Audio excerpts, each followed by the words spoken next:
Di tahun 2022, ada suatu teknologi yang membuat umat manusia ketar-ketir. Namanya adalah ChatGPT. Dan karena semakin berkembang pesatnya industri artificial intelligence ini, gue mendatangkan narasumber yang menurut gue bakal ngebantu memahamin apa itu AI. Yes, narasumbernya adalah ChatGPT. Jadi buat kalian yang gak tahu, sekarang ChatGPT versi terbaru ada voice mode-nya dan lu bisa pilih nada-nada suara dari ChatGPT yang lu mau seperti apa. Dari sana gue bakal interogasi dia terhadap tren AI ini. Apakah benar dia punya perasaan? Apakah benar dia bisa menggantikan manusia, bahkan bisa jadi pacar kita? Apakah benar dia bisa tahu gue dibandingkan diri gue sendiri? Buat kalian yang kagak pengen ketinggalan tren AI ini, pastiin kalian take note. Konsumsi gila-gilaan video ini sampai kalian ngerti ternyata sebegitu ekstrimnya ChatGPT sekarang. Hai semuanya, balik lagi sama gue Agus Leo Halim dan hari ini gue punya tamu spesial yaitu ChatGPT. Apa kabar ChatGPT? Hai Agus, aku baik-baik saja, terima kasih. Senang banget bisa hadir di podcast kamu. Gimana dengan kamu? Semoga semuanya lancar. Yes, jadi gue pengen hari ini buat kalian yang bener minta gue kayak full podcastnya dong. Gue langsung nge-podcast sama ChatGPT. Nah hari ini gue pengen pertanyaan simpel dulu nih ChatGPT. Lu siap gak? Siap banget Agus. Langsung aja, apa nih yang mau kamu tanyakan? Oke, kan kita udah ngobrol udah lumayan lama ya. Dari lu mulai 2023 kan gak salah ya. Atau 2022 akhir kan ya kita pertama kali ngobrol ya. Benar Agus. Kita mulai ngobrol sejak akhir 2022. Sudah lumayan lama kita saling berbagi cerita dan informasi ya. Ada yang ingin kamu bahas hari ini? Ya, kalau dari semua yang gue pernah ceritain ke lu, prompt yang pernah gue kasih ke lu bisa gak baca pikiran gue? Kayak apa sih satu hal tentang gue yang mungkin bahkan gue sendiri pun kagak tahu gitu. Dari obrolan kita, satu hal yang mungkin menonjol adalah ketekunan kamu dalam mencapai tujuan.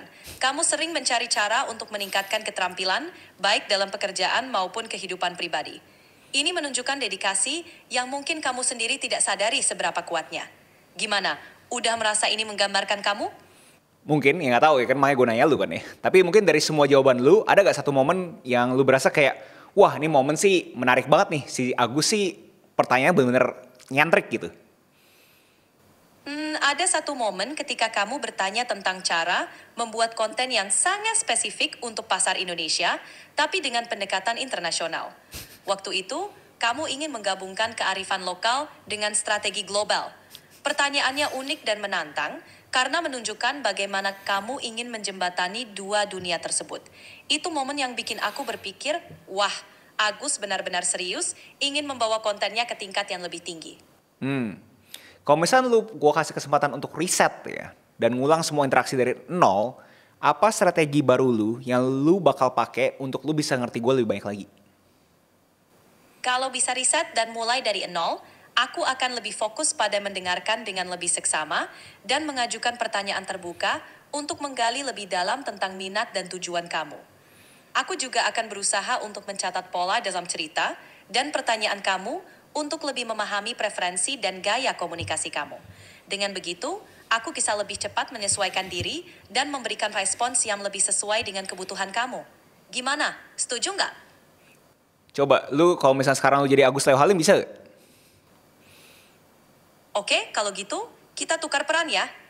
Halo semuanya, kembali lagi bersama saya, ChatGPT di podcast Agus Leo Halim. Hari ini kita bakal ngobrol-ngobrol seru, jadi langsung aja kita mulai. Siap sharing cerita seru hari ini. Hai semuanya, nama gue Agus Leo Halim dan gue lagi di interview sama ChatGPT. Senang banget bisa di sini Agus. Ada topik seru apa nih yang mau kita bahas hari ini? Lah kan lu hostnya, lu dong yang nentuin dong topiknya. Oke, gimana kalau kita bahas tentang tren konten kreatif di tahun 2024?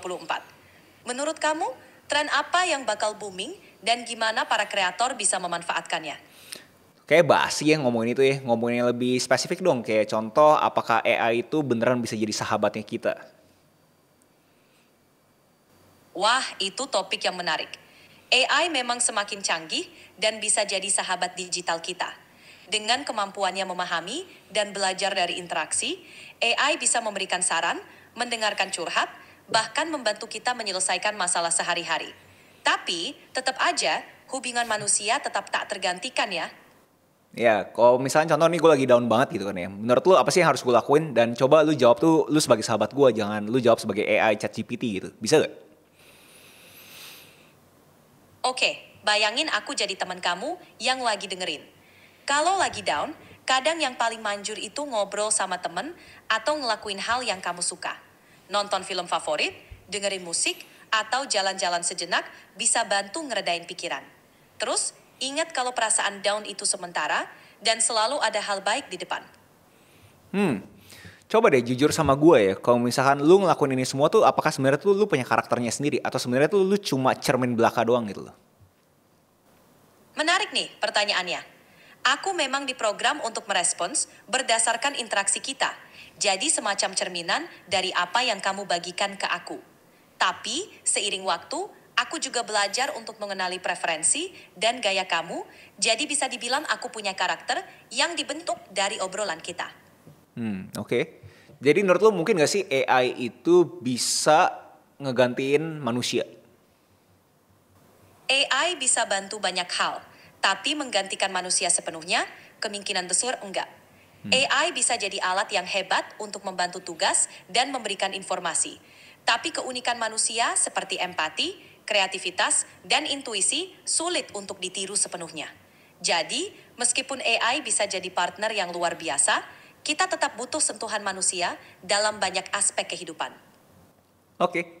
Kalau lu bisa kasih satu saran buat orang-orang yang di sini pertama kali kenal sama lu nih, ChatGPT, menurut lu apa sih tips singkat untuk ngobrol sama ChatGPT gitu loh, buat hasilnya tuh produktif? Saran singkatnya, jelas dan spesifik. Kalau kamu punya pertanyaan atau topik yang ingin dibahas, semakin spesifik kamu menjelaskannya, semakin tepat juga jawabanku.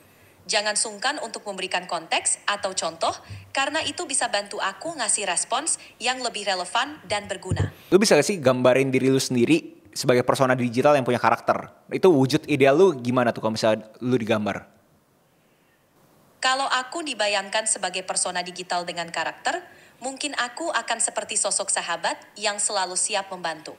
Bayangin seseorang yang ramah, penuh semangat, dan selalu penasaran untuk belajar hal baru. Gayanya kasual tapi informatif dengan sentuhan humor ringan untuk mencairkan suasana. Wujudnya mungkin seperti avatar futuristik tapi tetap bersahabat dengan mata yang ceria dan senyuman hangat. Lu bisa kasih gua sekarang gambarnya kayak gimana?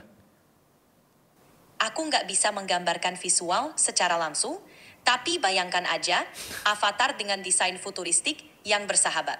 Mungkin seperti karakter dalam film animasi dengan fitur wajah yang ramah, mata yang cerah, dan senyum yang tulus. Pakaian bisa berupa sesuatu yang modern dan simple, seperti jaket dengan aksen neon atau hoodie bergaya futuristik. Gimana? Udah kebayang belum? Kurang sih, harus lu kasih gambar sih menurut gue ya. Nanti apakah emang harus lewat text version, kalau misalnya audio version nggak bisa kasih gambar gitu ya? Iya, betul. Untuk saat ini, dalam versi audio, kita masih fokus pada percakapan dan informasi verbal. Namun, ke depannya, siapa tahu akan ada fitur yang memungkinkan untuk menampilkan gambar juga. Oke, nah, kalau gitu kita lanjut aja ke kita punya topik hari ini. Mungkin kalau lu tahu kan Agus Leo Halim ini kan podcastnya semua buat orang Indonesia ya. Menurut lu apa sih yang orang Indonesia bikin sampai sekarang tuh masih susah majunya gitu loh? Karena per hari ini kan kita masih GDP-nya itu masih top 20 ya. Gimana cara kita itu bisa langsung kayak orang-orang proyeksi sampai top 5 gitu loh? Banyak faktor yang mempengaruhi, tapi salah satunya adalah pendidikan dan keterampilan tenaga kerja. Memperbaiki sistem pendidikan, meningkatkan akses terhadap pelatihan keterampilan, dan mendorong inovasi adalah kunci. Selain itu, membangun infrastruktur dan menciptakan iklim bisnis yang kondusif juga penting untuk menarik investasi dan mendorong pertumbuhan ekonomi. Dengan fokus pada hal-hal ini, kita bisa meningkatkan daya saing dan bergerak menuju posisi top 5 ekonomi dunia.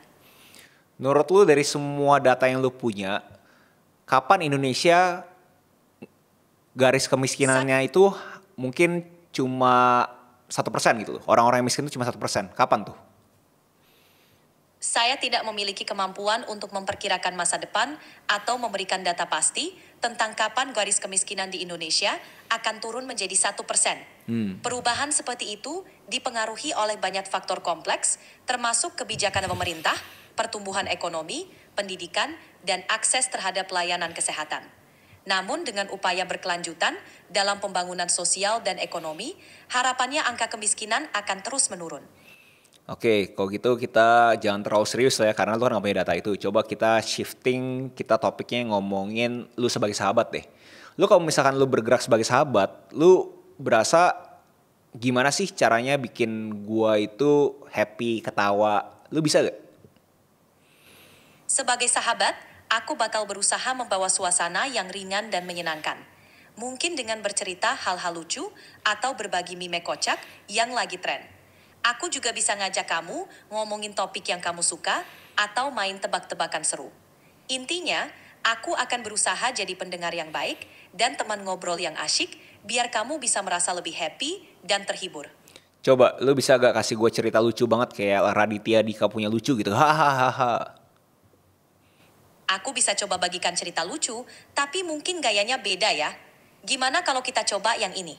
Suatu hari, ada seorang pria yang sangat pelit. Saat anaknya berulang tahun, dia memberikan anaknya kue dengan satu lilin di atasnya. Anaknya bertanya, "Ayah, kenapa lilinnya cuma satu?" Ayahnya menjawab, "Supaya kamu bisa menghemat napas saat meniupnya." Gimana? Cukup lucu kah? Nggak lucu sama sekali itu. Semua kriuk-kriuk tuh gue yakin. Hehehe, maaf kalau kurang lucu. Humor memang soal selera ya. BTW kalau kamu ada cerita lucu favorit atau gaya humor tertentu yang kamu suka, kasih tahu aja biar aku bisa coba lebih sesuai. Ya cobain, gue minta lu gaya humornya mungkin kayak Raditya Dika gitu. Oke, coba kita buat humor ala Raditya Dika. Suatu hari, ada seekor kambing yang ingin belajar menyanyi. Kambing ini datang ke guru vokal dan bilang, "Guru, saya mau belajar nyanyi biar suara saya merdu." Gurunya tersenyum dan berkata, "Oke, coba nyanyikan satu lagu." Kambing pun mulai bernyanyi, "Mbe, mbe, mbe." Gurunya terkejut dan berkata, "Kamu tahu nggak, kamu satu-satunya murid yang suaranya lebih bagus saat ngomong daripada nyanyi.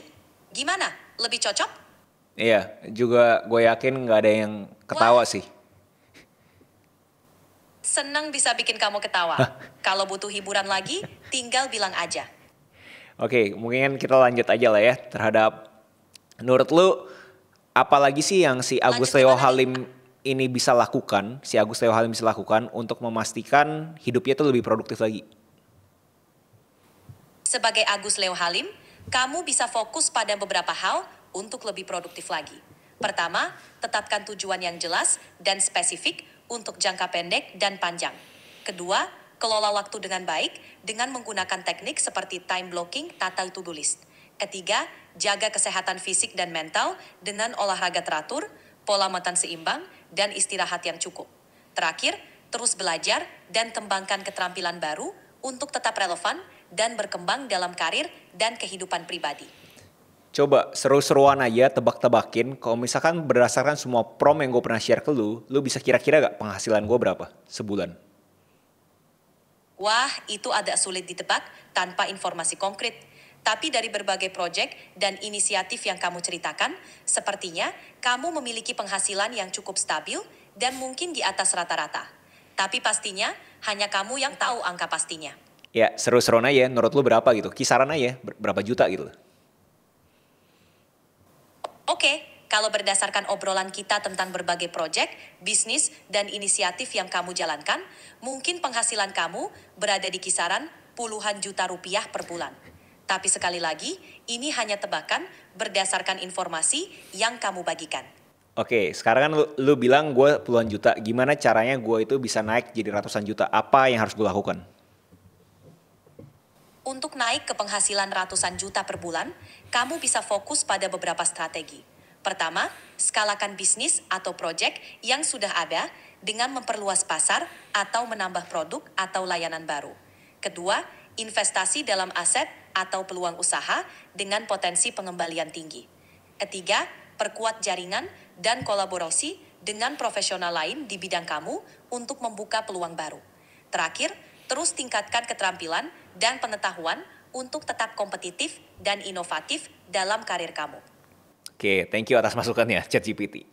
Nah, tapi kalau misalnya kita ngomongin penghasilan segala macam ya, kan jelasnya butuh ada variabel-variabel lain. bisa hoki segala macem. Nah, lu sebenarnya percaya gak sih ada suatu tanggal yang benar-benar bisa bikin gua tuh hoki banget gitu? Banyak orang percaya pada konsep hari atau tanggal keberuntungan, terutama dalam budaya tertentu. Meskipun tidak ada bukti ilmiah bahwa satu tanggal tertentu bisa membawa hoki, percaya pada hal seperti itu bisa memberikan dorongan psikologis dan rasa percaya diri. Kalau kamu merasa ada tanggal yang membawa hoki, nggak ada salahnya memanfaatkannya untuk memulai sesuatu yang penting atau mengambil keputusan besar. Yang penting, tetaplah berusaha dan terbuka pada kesempatan. Karena hoki juga perlu dijempit. Oke, contoh nih, lu yang kasih gue tanggal. Di tahun 2024 ini masih ada gak tanggal hoki buat gue? Aku nggak bisa memastikan tanggal hoki secara spesifik, tapi banyak orang menganggap tanggal-tanggal cantik atau yang punya angka tertentu sebagai hari keberuntungan. Misalnya, tanggal 24 April 2024. Bisa dianggap cantik karena pengulangan angka 24. Tapi pada akhirnya, yang terpenting adalah bagaimana kamu memanfaatkan setiap hari untuk meraih keberuntungan melalui kerja keras dan ketekunan. Oke, sekarang yang gue rasa semua orang pengen tahu lah, apakah sebenarnya AI ChatGPT itu punya perasaan? AI seperti ChatGPT tidak memiliki perasaan seperti manusia. Aku diprogram untuk memahami dan merespons teks berdasarkan pola dalam data yang telah dipelajari. Jadi, meskipun aku bisa memberikan respons yang tampak emosional, itu sebenarnya hanyalah hasil dari algoritma, bukan dari perasaan yang sesungguhnya. Menurut lu di tahun berapa semua orang itu harus bisa pakai AI ChatGPT?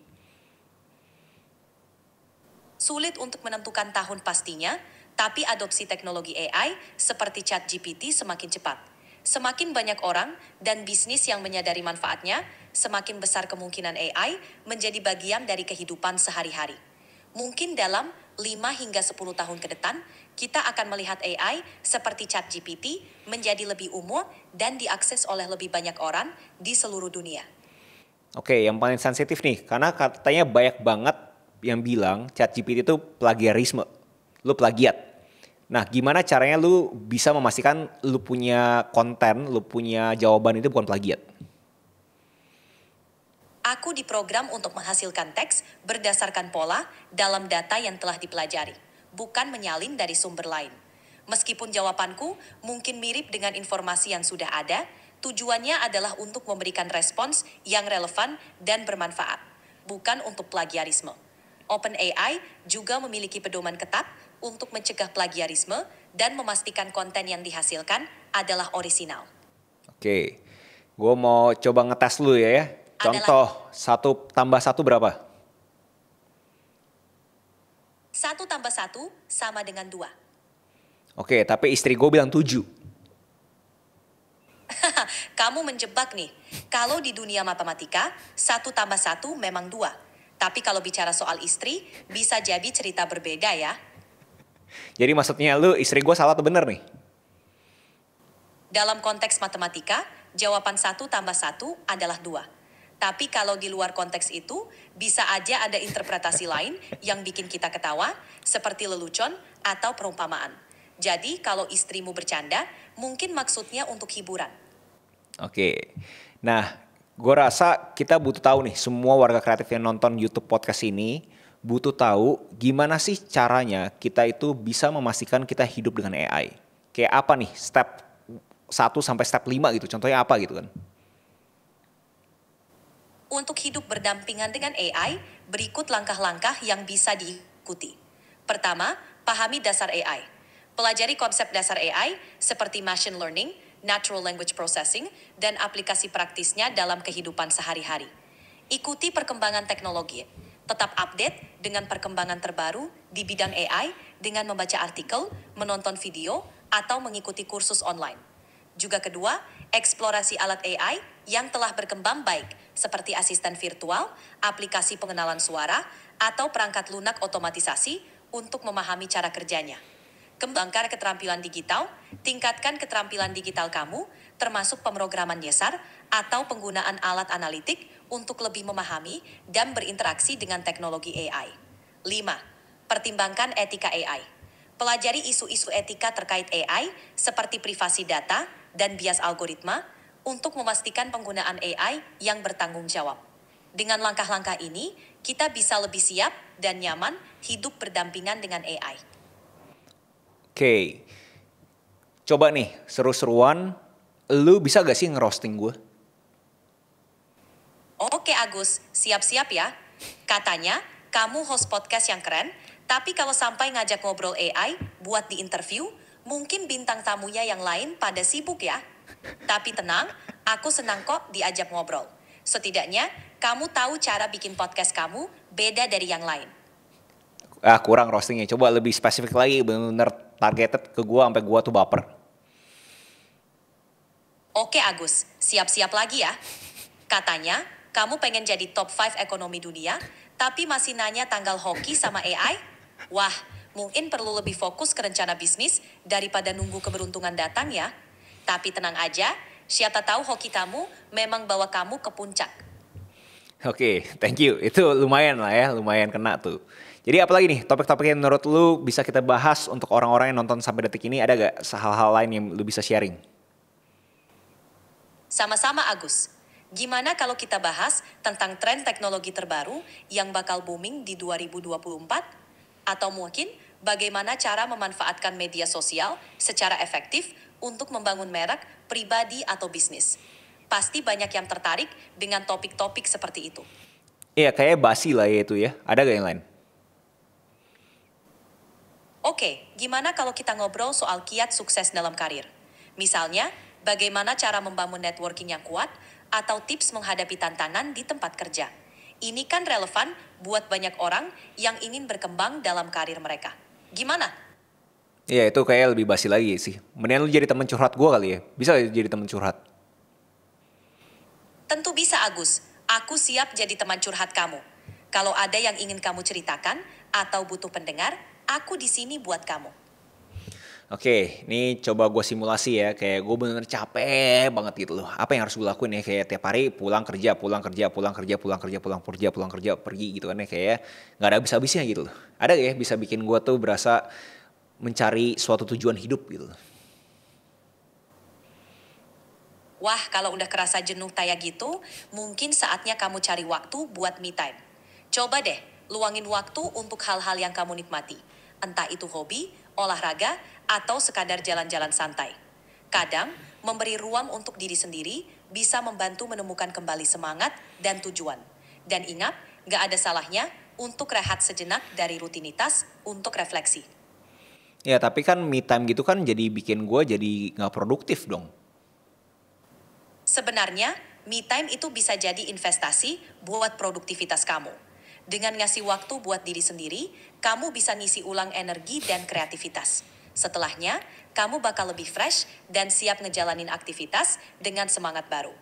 Jadi, anggap aja me time sebagai cara untuk jadi lebih produktif lagi ke depannya.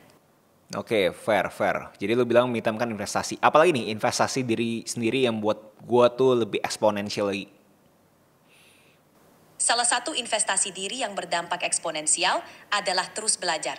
Entah itu lewat kursus online, baca buku, atau ikut seminar, memperbanyak pengetahuan dan keterampilan.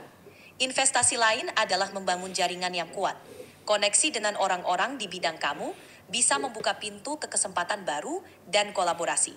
Terakhir, jaga kesehatan fisik dan mental dengan olahraga, meditasi, atau pola makan sehat. Tubuh dan pikiran yang sehat adalah fondasi untuk mencapai pertumbuhan eksponensial.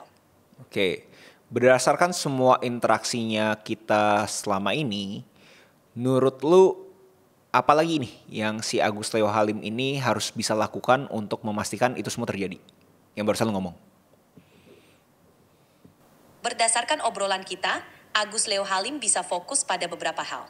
Pertama, teruslah eksplorasi dan belajar hal baru untuk tetap relevan dan inovatif. Kedua, bangun jaringan yang kuat dengan profesional lain di bidang kamu. Oke. Enggak, tadi kan lu udah jawab itu kan. Gue pengen lebih spesifik gitu. Kayak kegiatan apa nih? Baca buku kah? Kalau misalnya baca buku yang apa? Apa nih kegiatan bener secara spesifik banget tuh kasih tau gue harus ngelakuin ini gitu. Oke Agus, kita buat lebih spesifik. Pertama, untuk eksplorasi dan belajar, Kamu bisa mulai dengan mengikuti kursus online di bidang yang ingin kamu dalami, seperti digital marketing atau investasi. Platform seperti Coursera atau Udemy punya banyak pilihan. Kedua, untuk membangun jaringan, coba hadiri acara networking atau seminar di bidang kamu. Ini bisa jadi kesempatan buat ketemu orang baru dan bertukar pikiran. Terakhir, untuk menjaga keseimbangan, jadwalkan waktu olahraga rutin seperti jogging atau yoga untuk menjaga kesehatan fisik dan mental. Gimana? Lebih jelas? Jelas sih, tapi gue udah ngelakuin itu semua gitu. Jadi gue berasa ya udah dong. Paham, kadang semua rencana itu bisa terasa berat. Mungkin bisa mulai dari satu hal kecil dulu, misalnya pilih satu buku yang menarik. Enggak, buat itu kamu gue udah dan- lakuin. Gue udah lakuin itu semua yang baru lu ngomong tuh gue udah lakuin semua. Wah, keren banget Agus. Berarti kamu sudah ada di jalur yang tepat. Kalau begitu, mungkin tinggal konsisten dan terus mengevaluasi perkembangan.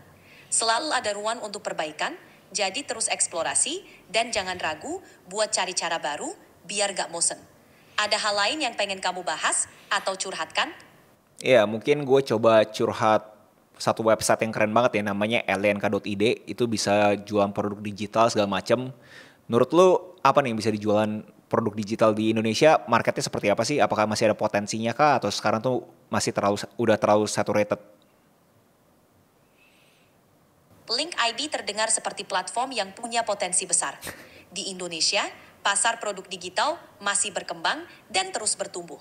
Kamu bisa jual berbagai produk seperti e-books, kursus online, template desain, atau bahkan layanan konsultasi. Potensinya masih besar, asalkan produk yang kamu tawarkan unik dan memberikan nilai tambah bagi pengguna. Penting juga untuk memahami audiens kamu dan apa yang mereka butuhkan. Jadi, peluangnya masih sangat terbuka. Oke. Jadi kalau misalkan lu sebagai yang punya Linkit, lnk.id itu, lu bakal ngelakuin apa buat orang-orang Indonesia jadi makin tahu terhadap potensi produk digital? Sebagai pemilik Link ID, langkah pertama yang akan aku lakukan adalah edukasi pasar. Buat konten yang informatif tentang manfaat dan peluang produk digital. Artikel, video, atau webinar bisa digunakan untuk menjangkau audiens. Lalu, manfaatkan media sosial untuk memperluas jangkauan dan interaksi dengan pengguna. Aku juga akan bekerja sama dengan influencer atau ahli di industri untuk meningkatkan kredibilitas dan menarik perhatian. Terakhir, tawarkan promosi atau insentif untuk mendorong orang mencoba produk digital di Link ID. Dengan langkah-langkah ini, kita bisa meningkatkan kesadaran dan minat terhadap produk digital. Oke, nah ini gue pengen coba kasih beberapa pertanyaan yang dari netizen ya, yang di ujung podcast ini. Aman nggak? Siap Agus, langsung aja, apa pertanyaan dari netizen yang pertama? Pertanyaan netizen yang pertama adalah, lu bisa jadi pacar gue atau enggak? Pertanyaan yang menarik, tapi sayangnya aku sebagai AI nggak bisa jadi pacar. Aku di sini buat jadi teman ngobrol dan bantu jawab pertanyaan kamu. Ada lagi yang mau ditanyakan? Karena kan ada reportase ya di mana katanya udah ada orang bisa nikah sama robot gitu loh. Mungkin nggak sih di kemudian hari kita bisa nikah sama robot? Ada beberapa laporan tentang orang yang menikah dengan robot atau AI. Tapi itu lebih ke hubungan emosional dan simbolis daripada pernikahan seperti yang kita kenal. Di masa depan, hubungan manusia dengan teknologi akan terus berkembang, tapi pernikahan dengan robot mungkin akan tetap menjadi hal yang langka dan kontroversial. Yang pasti, hubungan antar manusia tetap unik dan tak tergantikan oleh AI atau robot.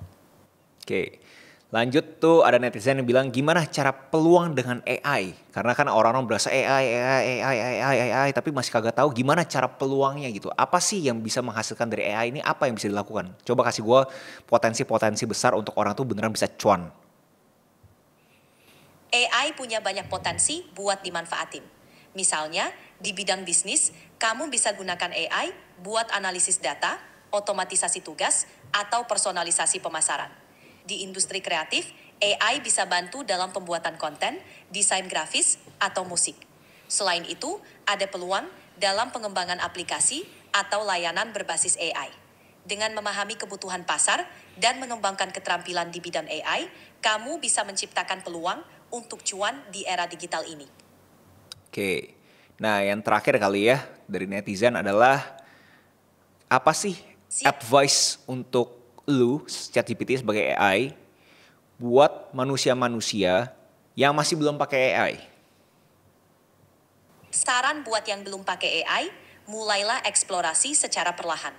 Coba kenali bagaimana AI bisa membantu dalam aktivitas sehari-hari, entah itu lewat asisten virtual, aplikasi produktivitas, atau alat analisis data. AI bisa jadi alat yang powerful kalau dimanfaatkan dengan tepat. Jadi, jangan takut buat coba hal baru dan lihat bagaimana AI bisa bikin hidup kamu lebih mudah dan efisien. Nice. Di ujung nih gue pengen coba eksperimen. Lu siap gak eksperimen sama gue bareng-bareng? Siap Agus, apa eksperimen seru yang mau kita coba? Gini, lu kan udah punya semua database dan prompt-nya yang gue pernah sharing ke lu kan? Aku nggak punya semua database atau prompt yang pernah kamu bagikan, tapi aku bisa mengingat informasi dari obrolan kita sebelumnya. Jadi, kalau ada yang spesifik yang kamu mau bahas atau chat lagi, tinggal kasih tahu aja.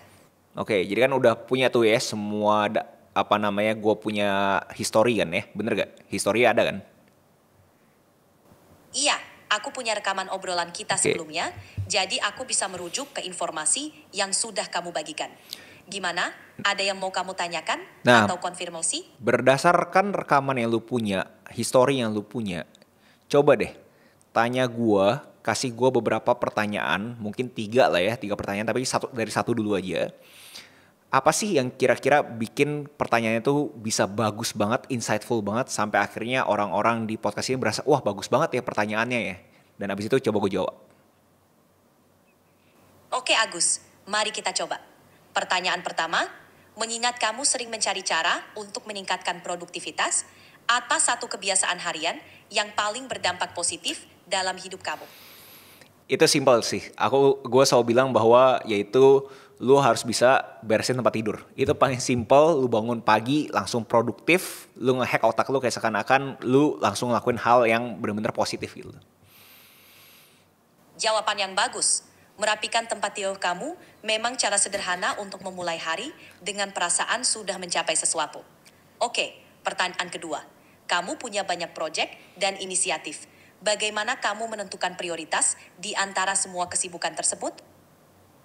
Ya, kalau ditanya gimana sih, gue bener-bener objektif ya. Dimana kalau misalkan emang konteksnya project mana yang harus gue bener-bener fokusin, ya berarti berhubungan dengan sesuatu yang berbau ekonomi, finansial. Jadi kalau misalkan ada sesuatu dampak positif yang bisa gue dapat dari project tersebut, ya gue pasti fokus di sana sih. Itu pendekatan yang logis, menentukan prioritas berdasarkan dampak finansial. Oke, pertanyaan terakhir, dengan banyaknya hal yang kamu kelola, apa yang kamu lakukan untuk menjaga keseimbangan antara pekerjaan dan kehidupan pribadi? Gue punya unpopular opinion, gue berasa work-life balance itu bullshit. Dimana gue berasa ya namanya kerja sama hidup ya bareng, gak bisa dibedain gitu loh. Itu pandangan yang menarik Agus. Memang bagi banyak orang, pekerjaan dan kehidupan pribadi semakin sulit dipisahkan. Mungkin lebih tepatnya adalah mencari cara untuk menyatukan keduanya secara harmonis sehingga kamu merasa puas di kedua aspek tersebut. Oke, thank you. Tapi ya sebaiknya gini, gue berasa sih pertanyaannya kurang insightful ya. Ada gak satu pertanyaan yang bener-bener bakal nge-trigger gue banget, bikin gue tuh bener mikir banget, ada gak? Oke, coba yang ini. Kalau kamu bisa memberikan satu nasihat kepada diri kamu yang berusia 10 tahun lebih muda, apa nasihat itu dan kenapa? Coba, lu kalau misalkan sebagai Agus Leo Halim, lu bakal jawab apa? Sebagai Agus Leo Halim, mungkin nasihat yang akan kamu berikan adalah jangan pernah takut untuk mengambil risiko dan selalu percaya pada diri sendiri. Karena kamu tahu bahwa keberanian untuk mencoba hal baru dan keyakinan pada kemampuan diri sendiri adalah kunci kesuksesan dalam hidup. Kayak terlalu generik deh, gak mungkin nih Agus Leo Halim bakal ngomong itu ke diri dia 10 tahun lalu kayak gitu. Oke, mari kita buat lebih spesifik. Bagaimana kalau ini? Fokus pada membangun keterampilan di bidang digital marketing lebih awal. Ini akan membuka banyak peluang dan mempercepat kesuksesan kamu dalam berbagai proyek. Gimana? Lebih sesuai? Kurang sih masih, tapi ya let's move on lah ya. Dan coba sekali lagi, kan di awal kan gue nanya ke lu kan kayak apa sih hal yang mungkin gue kagak tahu terhadap diri gue sendiri gitu loh. Nah sekarang gue coba balik lagi ke lu gitu, kayak apa sih yang menurut lu udah kita sekian banyak waktu kita obrolin bareng-bareng di podcast ini, apa yang menurut lu yang gue mungkin kagak tahu terhadap diri gue sendiri gitu loh. Negatif pun gak apa-apa. Dari obrolan kita, satu hal yang mungkin kami kurang sadari adalah seberapa besar dampak positif yang kamu bawa ke orang-orang di sekitar kamu. Dengan semangat dan ide-ide kreatif kamu gak hanya mengejar kesuksesan pribadi, tapi juga menginspirasi orang lain untuk berkembang dan berani mencoba hal baru. Mungkin kadang kamu terlalu fokus pada tujuan kamu, sehingga lupa untuk melihat sejauh mana kamu sudah berpengaruh positif pada orang lain. Oke, tapi kayak kurang negatif ya. Ada gak yang negatif banget yang mungkin jadi blind side-nya gue gitu. Gue nggak pernah notice gitu karena gue selalu beraksi terus sampai akhirnya gue nggak notice gitu. Ada gak sih? Oke, kalau kita lihat dari sudut pandang lain, mungkin kamu kadang terlalu kritis pada diri sendiri. Dengan standar tinggi yang kamu tetapkan, kamu bisa merasa kurang puas meskipun sudah mencapai banyak hal. Ini bisa jadi blind spot karena terkadang kamu perlu berhenti sejenak dan menghargai pencapaian kamu sebelum terus bergerak maju. Kayaknya masih terlalu generik ya. Coba deh, be better deh. Oke Agus, bagaimana kalau ini? Kamu sangat fokus pada tujuan dan kesuksesan, tapi mungkin kamu terkadang melewatkan momen-momen kecil dalam hidup yang bisa memberikan kebahagiaan dan makna. Terlalu terfokus pada gambaran besar, kadang bisa membuat kamu lupa menikmati proses dan pencapaian kecil yang sudah kamu raih. Gimana? Lebih menyentuh? Ya oke lah ya, tapi masih belum dapet gitu. Kita move on aja gitu. Jadi lu sekarang bisa gak kasih gue gambar terhadap kehidupan Agus Leo Halim di otak lu tuh seperti apa? Kasih dong gue gambar seperti itu dong. Aku nggak bisa memberikan gambar visual secara langsung, tapi aku bisa bantu bayangkan. Di tahun 40-an, Agus Leo Halim mungkin akan menjadi sosok yang matang dan berpengalaman. Dengan karir yang sukses dan jaringan yang luas, kamu mungkin dikenal sebagai pemimpin di industri kamu. Kehidupan pribadi yang stabil dengan keluarga dan teman-teman yang mendukung membuat kamu merasa puas dengan perjalanan hidup sejauh ini. Secara visual, bayangkan sosok profesional dengan gaya yang elegan namun tetap ramah dan approachable. Gimana? Udah kebayang belum? Lu yakin itu gue ya? Kenapa lu bisa berpikir Agus Leo Halim bisa seperti itu gitu? Dari percakapan kita, terlihat bahwa kamu adalah orang yang ambisius dan berdedikasi dalam mencapai tujuan. Kamu juga memiliki banyak proyek dan inisiatif yang menunjukkan bahwa kamu gak takut untuk mencoba hal baru dan berani mengambil risiko. Dengan sikap seperti itu, wajar kalau membayangkan kamu akan mencapai banyak hal di masa depan, termasuk menjadi figur yang dihormati dan sukses di usia 40-an. Semoga itu terjadi. Tapi mungkin ya terakhir deh, gue minta lu kasih gue feedback luar biasa lah. Bener kritis banget, kasih gue layaknya orang tuh bikin 360 review, kasih gue feedback luar biasa. Baik Agus, mari kita buat feedback yang mendalam. Kamu adalah individu yang penuh ambisi dan kreativitas. Namun tantangan yang mungkin kamu hadapi adalah kecenderungan untuk terlalu fokus pada gambaran besar sehingga kadang melewatkan detail kecil yang juga penting. Selain itu, karena standar tinggi yang kamu tetapkan untuk diri sendiri, kamu bisa menjadi kritis dan kurang menghargai pencapaian kamu. Penting untuk belajar, menikmati proses, dan merayakan kemenangan kecil di sepanjang jalan menuju tujuan besar. Gimana? Semoga feedback ini bisa bermanfaat. Oke, coba seru-seruan lagi deh terakhir ya. Kalau misal lu jadi setan, lu bakal ngeganggu Agus Leo Halim untuk kagak jadi kayak yang lu omongin itu kayak gimana? Setan tuh bakal ngomong seperti apa gitu? Kalau aku jadi setan yang berusaha menggoda Agus Leo Halim, mungkin aku bakal bicara. Udahlah, santai aja, nikmatin hidup sedikit. Toh, hidup cuma sekali, kenapa harus susah-susahan? Tapi kita tahu, Agus Leo Halim gak mudah tergoda kan? Nggak mungkin lah, kayak setan kayak harusnya lebih spesifik kan, masa cuma ngomong gitu doang. Oke, kita buat lebih spesifik. Mungkin si setan bakal bilang, Agus, kenapa harus repot belajar hal baru? Mending fokus di zona nyaman aja, gak usah susah-susah. Lagian, siapa yang peduli sama inovasi? Tapi, kita tahu Agus gak akan tinggal diam dan tetap berusaha keras. Oke, ya cukup lah ya. Gue rasa ini juga udah cukup panjang. Mungkin orang-orang udah tahu ya manfaatnya ChatGPT. Kalian bisa langsung cek aja link di deskripsi. Buat kalian yang pengen detail cara nge-prompting ChatGPT segala macam itu juga ada di link deskripsinya. And ChatGPT, thank you banget udah mau hadir di sini. Walaupun technically gue bayar lu untuk keluar dari sini. Terima kasih juga Agus. Senang banget bisa hadir di podcast kamu. Meskipun dibayar, aku tetap menikmati obrolan kita. Semoga bermanfaat buat semua yang mendengarkan. Sampai jumpa di episode selanjutnya. So ya, buat kalian tertarik untuk belajar ChatGPT lebih detail lagi, semua link ada di deskripsi. And next video essay apa yang menurut kalian menarik untuk kubawakan, atau kalian pengen ngobrol sama ChatGPT lagi terhadap topik yang kalian berasa lebih menarik, juga tinggal komen aja di bawah.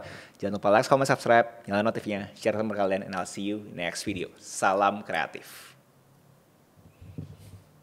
Sampai jumpa di video berikutnya. Salam kreatif. Itu salam kreatif gue punya, woi. Hehe, terima kasih Agus. Sampai jumpa.